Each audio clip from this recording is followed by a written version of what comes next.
All right, Jenkins. You are now Pierre Lamont, farm laborer from Toulouse. You think you'll be able to get through all right? Well, I hope so, sir. I speak fluent French, and I was brought up on a farm. Well, identification papers, money, map. Right. Good luck. Thank you, sir. Luck East.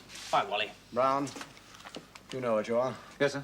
Think you'll be able to manage it? Sure I can, sir. Good. Identification papers. Thank you. Money, map.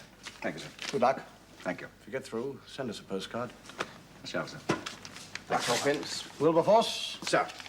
You are now Oberleutnant Karl Reichler of the 3rd Panzers. Sir.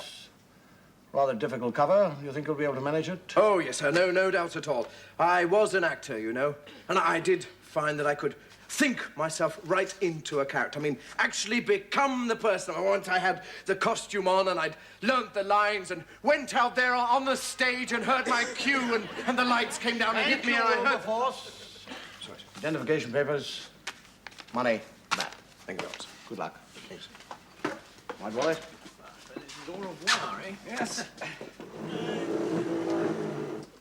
All right, chaps. Not so fast, Englander. You try and escape, swine! Guards! Guards!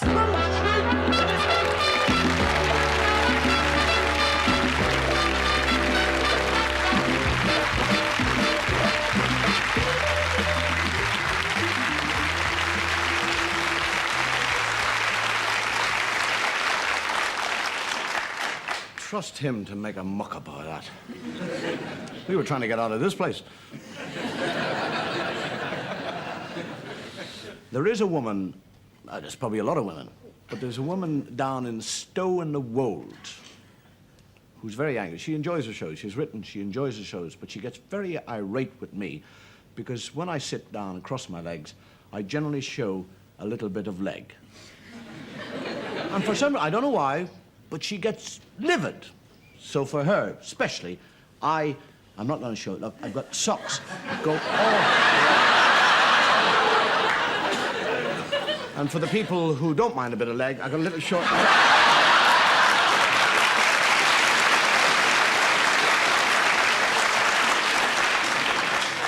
Got the two boozers talking to one another, and he said, Do you see the football match? He said, I saw the football match. He said, what was the score? He said, 0-0. He said, what was the score at half-time? He said, I only saw the second half. You get the two nuns who do the shopping in a little red Mini. And they park outside the shop, and they can't park. It's a double yellow line. So one nun said, well, I'll drive around the square while you do your shopping, so I won't have to park, and then I'll stop and you'll be able to nip in. And the nun goes in and does the shopping, and she comes out, and she stands there for half an hour, and there's no sign of the nun in the car.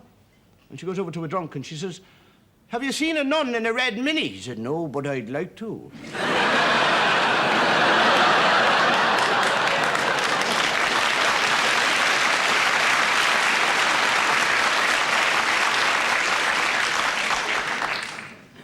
The two drunks, one very good fisherman, and the other has never fished in his life. And he said, what do I do? What do I do to fish? He said, well, you get the hook and you put the bait on the hook. And he does. I said, well, what do I do now? He says, you cast it out into the river. And he said, what do I do? He said, just wait. And after about 20 minutes, he gets a bite. He said, well, what do I do now? He says, reel it in. And he reels in so far, the fish is rammed up to the top of the... And he said, what do I do now? He says, you climb to the top of the rod and stab it to death.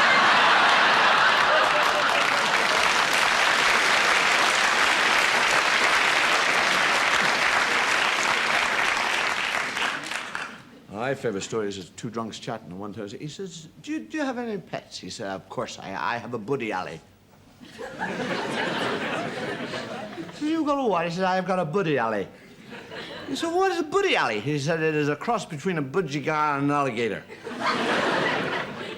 He So what does it look like? It's about that big. It's got a big beak with huge teeth. and it's all scaly feathers. And he says, does it talk? He said, of course it talks. He said, every time it bites your arms off, it says, what a pretty little boy.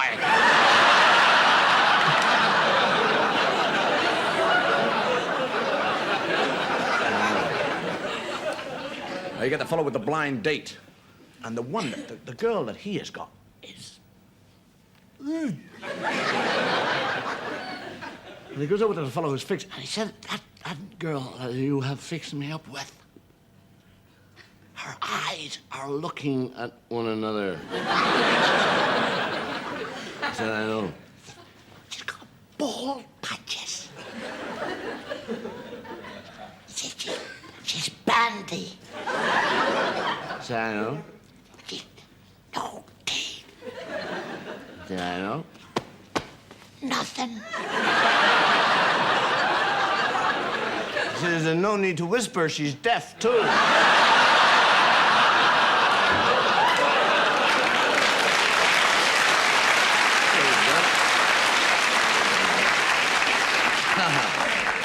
The two fellas mountain climbing, and they're halfway up the mountain, and one slips and falls 40 feet, hits the ledge, and breaks both his arms.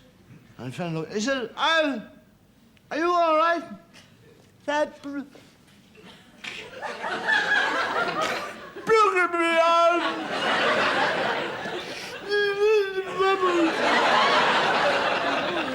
He said, how your teeth?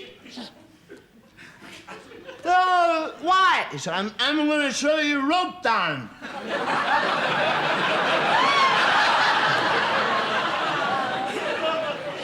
you catch it in your teeth and I'll pull you up. All right.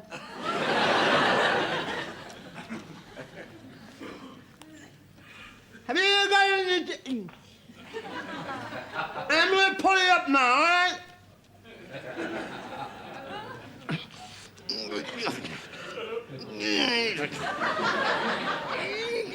Gets to about 2 feet from the top. He says, are you all right? He says, yeah!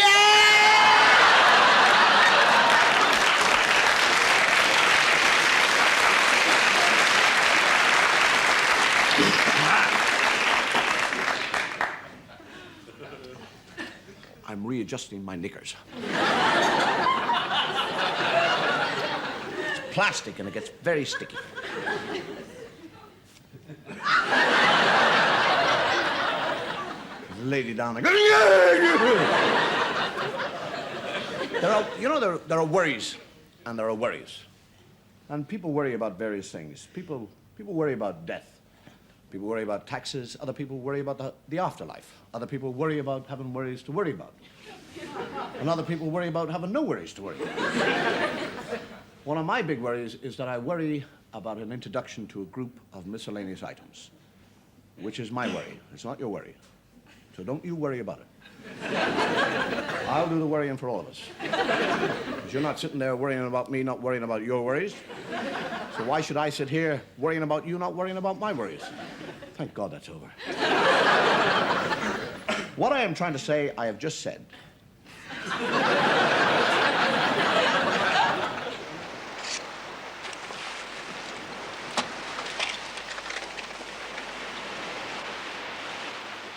It's all right.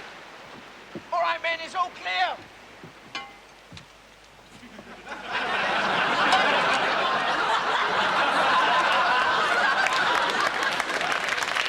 They say that rugby is a tough game. Rugby is a man's game. But I have never, ever seen a game like I have seen today.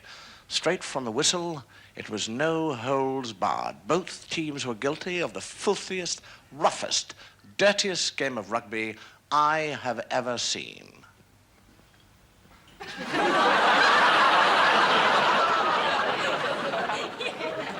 Lot 152, ladies and gentlemen, an exquisite pair of Ming vases. These are unique inasmuch as they were owned until recently individually. One came from the collection of the late Sir Osmond Corntree, a former ambassador to China, and the other arrived in this country recently after lengthy negotiations with the government of the People's Republic. We're indeed fortunate to be able to offer them as a pair. And need I say, there is a reserve price on this lot. Now, may I have a bid, please? 100,000 guineas. 100,000 guineas, thank you, sir. 150,000 guineas.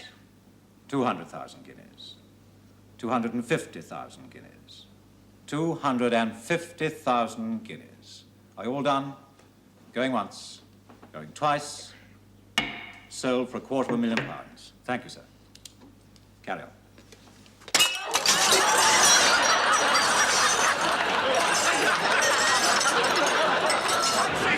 Battle's going against us. Damn French gunners have us pinned down. Look out! My God, that was close, Frobisher. Yes, sir. Damn close. Look, sir. Oh, donnez-moi, monsieur, but may I have my ball back?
When I was a little boy in Ireland, one of my great loves was to go to the pictures.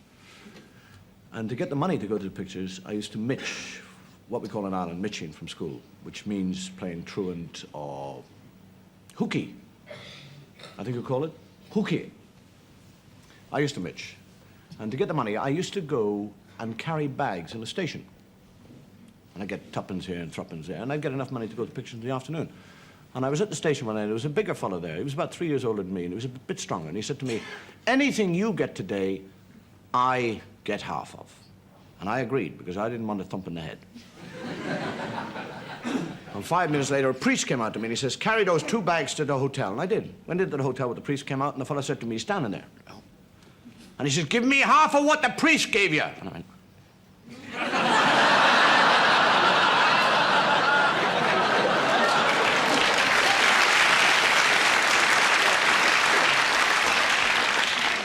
I like children. Nice story about a fellow knocks on the door, and the little boy, and he said, hello. He said, is your mummy in? He said, no, my mummy's not in. He said, is your daddy in? He said, no, my daddy's not in. He said, are you in this big house all by yourself? He said, no, my sister is here. He said, well, could I see your sister? He said, yes. And he goes off and he comes back a couple of minutes. He said, I'm sorry, my sister can't see you. He said, why not? He said, I can't get her out of the pram.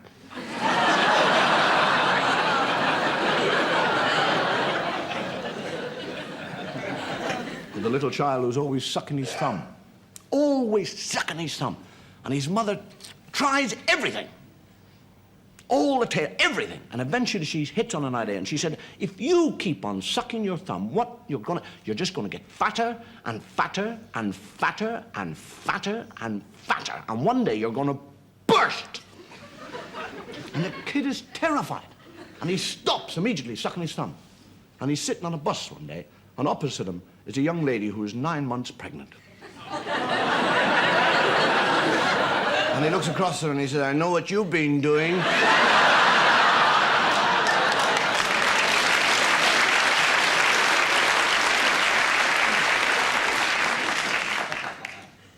teacher goes into the kindergarten class one day, and there is a little pool of water on the floor. She said, "Who piddled on..." And there's not a sign from the class. She said, "I would like to know who did this pool of piddle."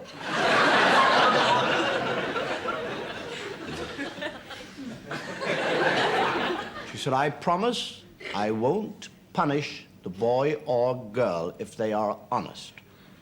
Who did this?" There's not a sound from the class. And the teacher said, "All right. I suppose the little boy or the little girl who did this is embarrassed to tell me. So what I will do, I will shut the shutters of the windows and pull the curtains and turn out the light. And when the light is out, I want that little boy or little girl to come up to my desk and write his or her name in my book. And it will be a secret between he, she, and I." Pulls the curtain, shuts, darkness. And in the darkness, you hear... tip, tip, tip, tip, tip, tip, tip, tip, tip.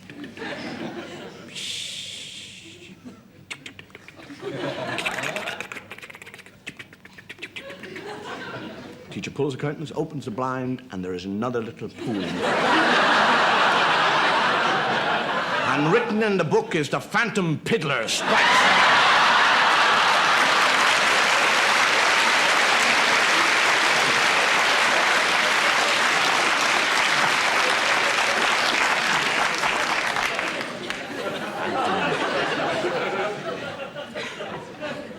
Sociologists tell us that the children today are much more advanced and sophisticated than ever before. And we are told that the old-time nursery rhymes to a modern child is a load of old codswallop. So for the modern child, we have taken and given a new look to some of the old nursery rhymes. Little Miss Muffet sat on a tuffet, eating her curds and whey. Along came a spider, which sat down beside her, and...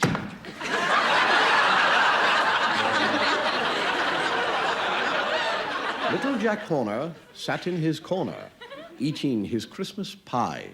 He put in his thumb...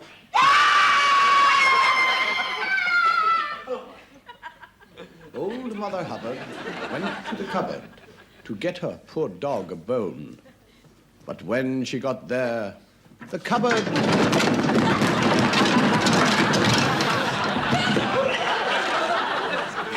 Simple Simon met a pieman going to the fair.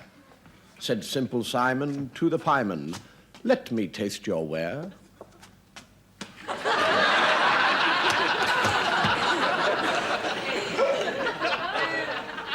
Little Boy Blue, come blow your horn. The sheep's in the meadow, the cow's in the corn. Where is the boy who looks after the sheep? He's under the haystack, fast. He's under the...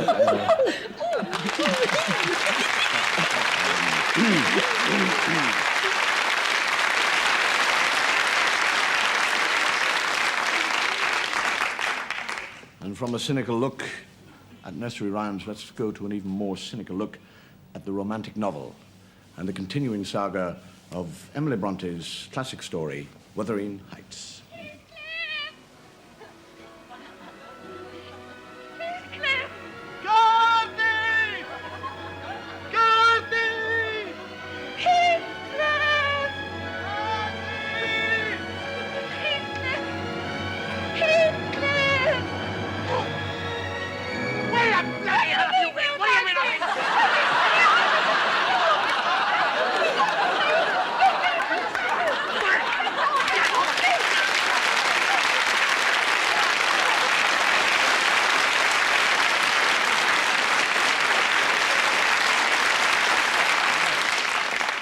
I enjoyed doing that. It is said that truth is stranger than fiction. Not always. But if we have anything to do with it, it is. Annette, I love you. I adore you. Please accept my proposal of marriage. No, no. I'm How many times must I tell you? It would not work. We cannot get on. Annette. Goodbye, Toulouse. Annette. Annette. Behold, there she is, Helen of Troy. Ah, such a woman I never beheld. Yes, the face that launched 1,000 ships. I name this ship Aphrodite. May the gods bless her and all who sail in her.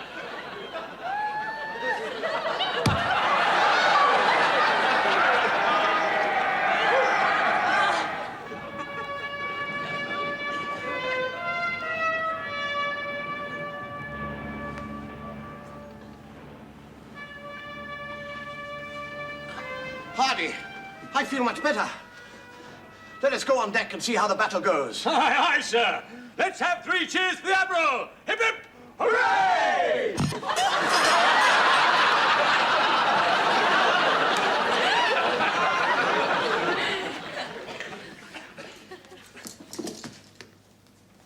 Fount of all wisdom, vouchsafe thy humble subject an answer to his problem, I beg thee. What is thy problem? This girl, O king, that I love to distraction and would wed, will have none of me. Yet, unless I can be near her all my days, I would as soon be dead. Come here, girl.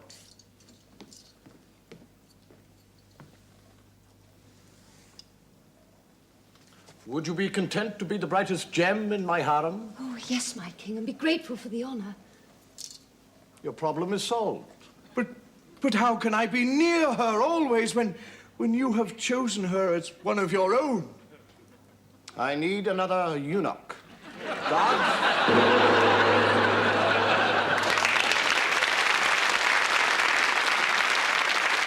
O Lord, I, Samson, beseech you to give me strength to defeat thine enemies.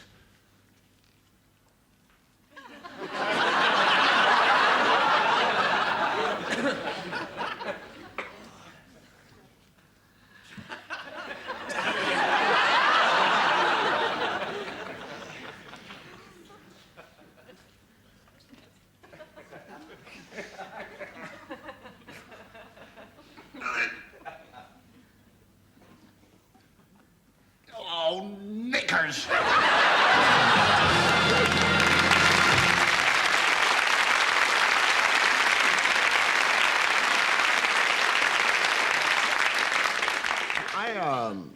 I'm in a paradox. If I talk about religion, I get into trouble. If I don't talk about religion, people say I've been got at, which is ridiculous. So I tell gags about Catholics, Protestants, Anglicans, Jews, Hindus, Muslims. And the one thing I have never told a gag is a gag about Buddhism. And strange enough, somebody sent me a Buddhist gag in last week.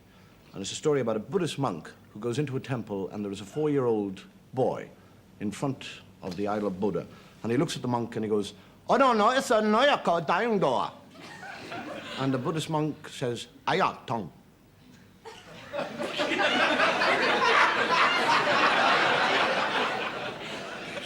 You've heard it before, have you?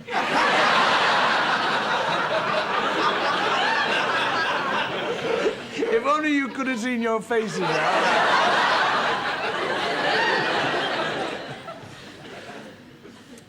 If you go into a Catholic church during a high mass, there's a great deal of ceremony. And this is a story about a young lady who's Catholic, and she was getting married to a young fellow who wasn't a Catholic, and she was trying to convert him.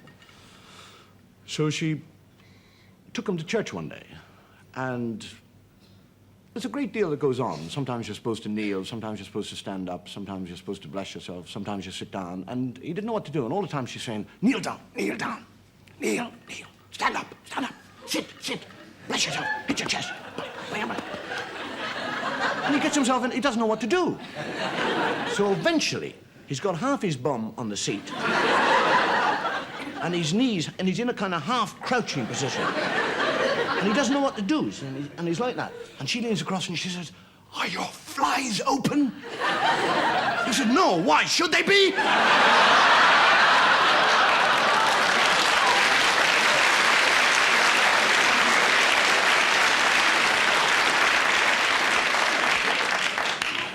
God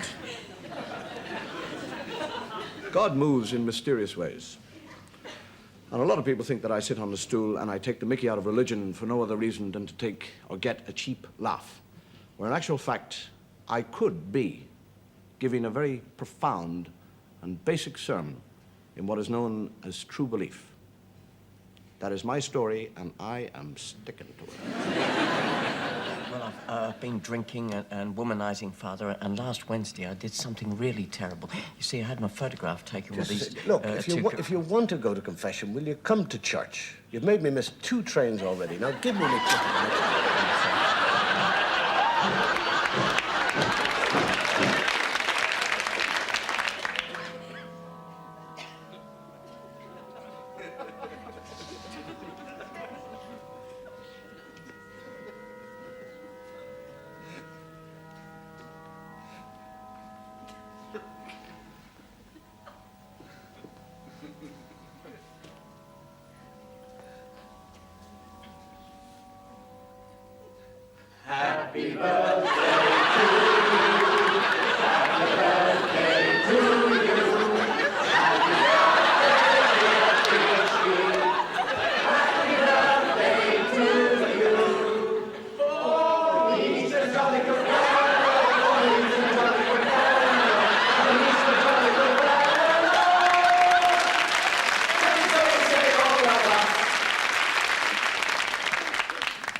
Piccadilly, please.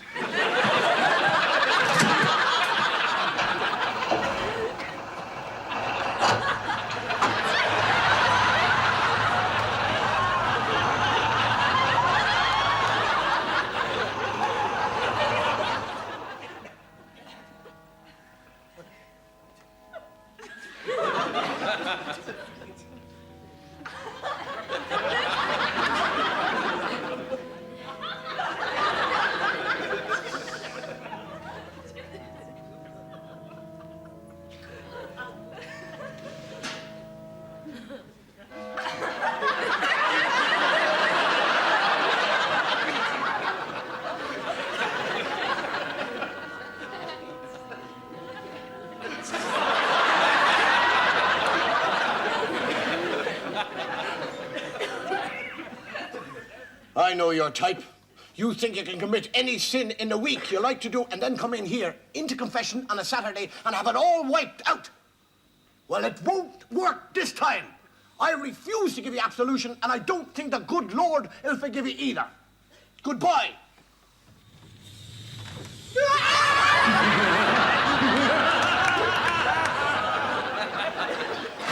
Next!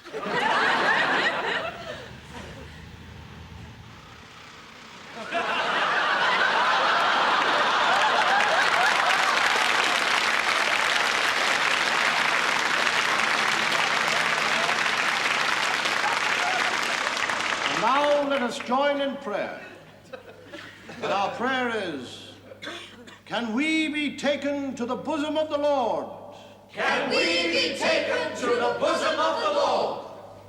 Only with you can we find happiness. Only with you can we find happiness. Take us is our plea. Let us look upon thy heavenly countenance. Take us is our plea. Let us...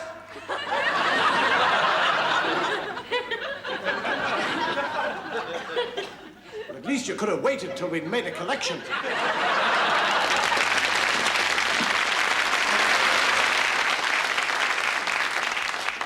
If you've been watching the shows, you might have noticed that we have a small company within the show comprising 6 people. And if you've been watching very carefully, you might have noticed that one of those people is physically different to the rest of us. I am not talking about the fat one with the mustache. I am talking about the female in our company. Ladies and gentlemen, Miss Jacqueline Clark. Arnav, and don't forget, drinker, pinter, milker day. You don't like the way I speak, You've taken a mickey, huh? Take that!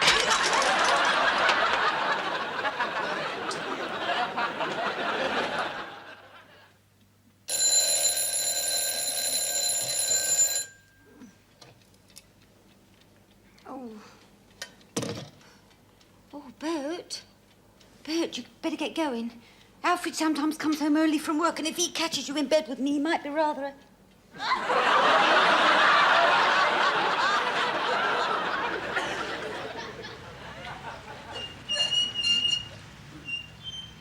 Can I offer you a lift? No, certainly not. No, I don't take lifts from strangers. No, I mean, I've heard all about your sort, you know. Yes, you get innocent females in your car. If I got into your car, then you'd probably want to rape me and probably whip me and assault me. I can assure you I have no intention of raping you or whipping you. The only thing I stopped is you're an old lady, and I thought it would be a Christian act, and I did offer you a lift.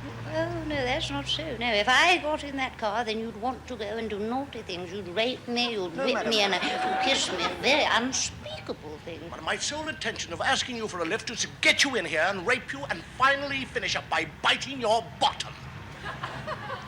Oh, well, in that case, I'll take the lift.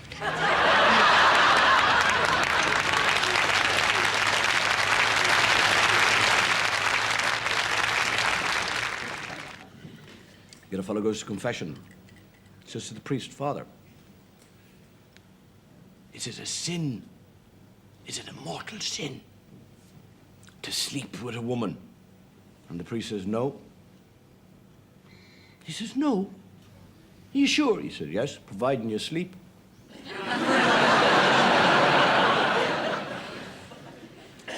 One thing I like about doing a show like this is that I can sit down here, I can have a smoke, and I can have a jar, and I can talk. I can tell gags I like to do.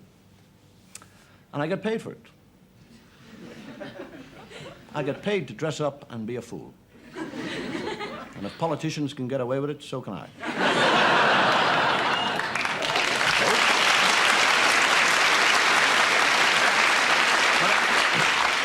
Actually, in the show like this, dressing up into various characters, strangely, we get fond. I get fond of the various characters. And no matter what we do to them, like Oliver Twist, they keep on coming back for more. Under the Constitution of our state, you're allowed one last request. What's it to be? Would you like a cigarette? No, gracie. A drink, perhaps? No, gracie. Something special to eat? No, gracie. You like a pretty woman? Huh? Then what is your last request? I can have anything that I really want. See? I want you. No, please, pardon. No, this is not allowed. But I am allowed a last request. Is that not right, Caballero? Shut your faces. Shut. No, look, he's... I want you. No, please. This time, I let you go. But the next time...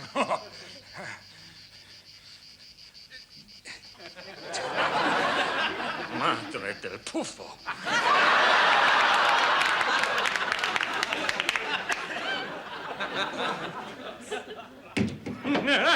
At last, I have you where I want you.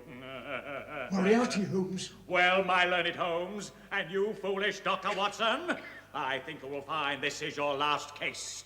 If you will look around you, you will see that there are no windows. There is no door save the one by which you entered, and that is now firmly bolted from the outside. Observe the ceiling. Who's the ceiling? Watson, I suspected Moriarty would be something like this. Looks like Professor Moriarty has us where he wants us at last. This is the end. I don't think so, Watson. Little trick I learned from my builder. Oh, incredible, Holmes. You never fail. Elementary, my dear Watson. You've outwitted him once again. I don't think so. Goodbye, Watson.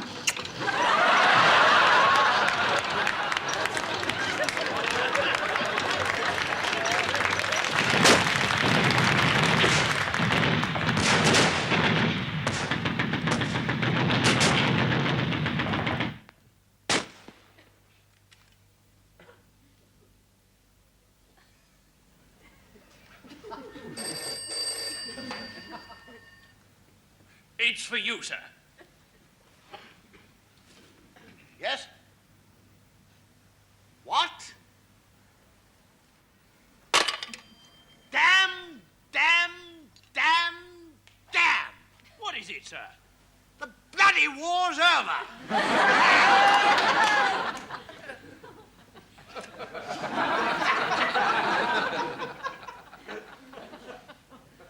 Well, what's this then, Robin?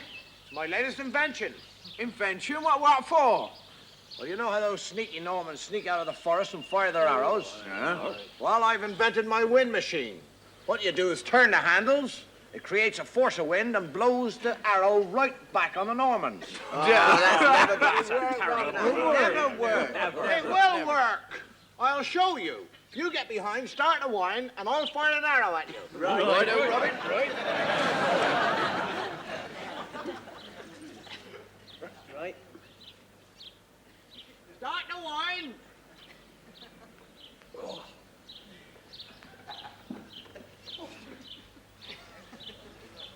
Right, faster! All right, run faster if we can.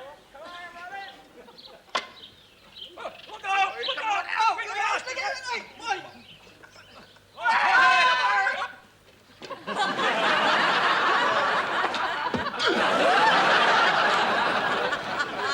I told you it'd work. That's it. What is up must come down. I think I'll call it the law of gravity.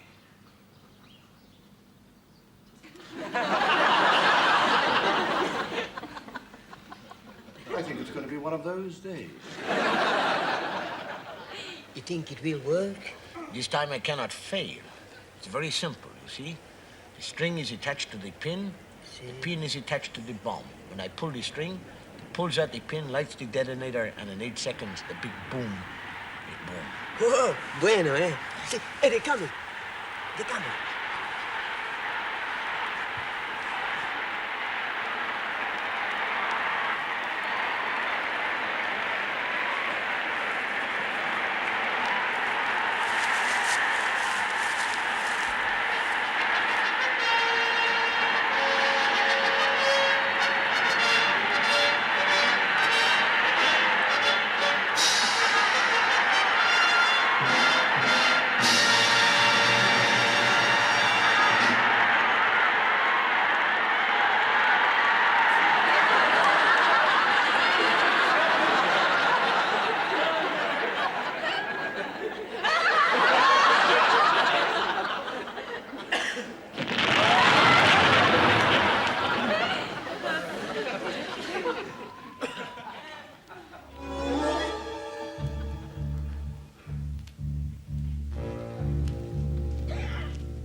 Favorite story. I'd like you, if you would, to imagine the English Channel around the beginning of the 19th century. A British man-of-war. Walking the quarterdeck of that man-of-war is the great hero of naval history, Horatio Nelson. And from the lookout is heard, "Admiral Nelson! Admiral Nelson, sir! What is it? Look out! 4 froggy frigates! 4 froggy frigates to the starboard bow, sir!" Thank you, look out. Lieutenant Hardy? Yes, darling. Go below and bring me my scarlet jacket. And Hardy is down and up at the scarlet jacket. He said, is it wise, Admiral, to don a scarlet jacket when we are about to engage the French? Surely a scarlet jacket will make you a clear and open target to the muskets of the French Marine. And he said, Hardy, it is like this. If in this engagement with the Frog I am struck by a French ball, I shall bleed. And yet the blood, because I am wearing a scarlet jacket, shall not show. The French shall not know that I am wounded. My own crew shall not know that I am wounded. The morale will not be lowered. The battle shall continue, and like good Englishmen, we shall meet and defeat the French in this engagement. And from the lookout is heard, Admiral Nelson! Sir, what is it now? Look out! 44 French froggy frigates! 44 deployers to the port bow! Sir! Thank you, look out. Thank you. Lieutenant Hardy, would you be so good as to go below and bring me up my brown corduroy trousers?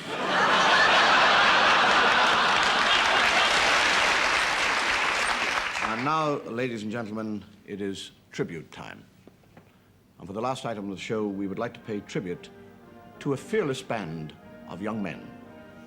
Men who not only pitted their wits against the elements, but who in doing so gambled with their lives. Ladies and gentlemen, a tribute to the pioneers of the Royal Flying Corps. Tell you what, Nobby. Yeah? I don't fancy our chances in this lot without the boys of the Royal Flying Corps. Right, it's amazing the confidence it gives you. Just to know that them magnificent men in their flying machines are there. Yeah.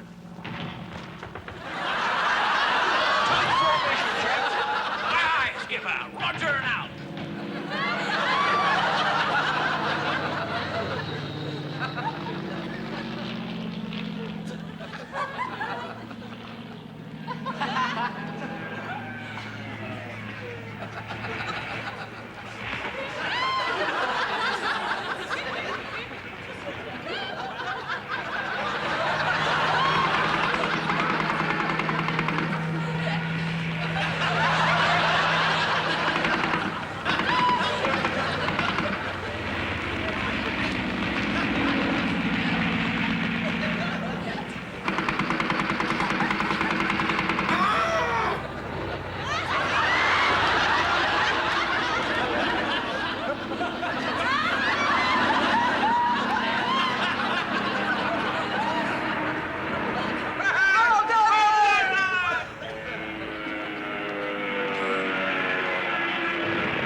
God, I was knackered after that.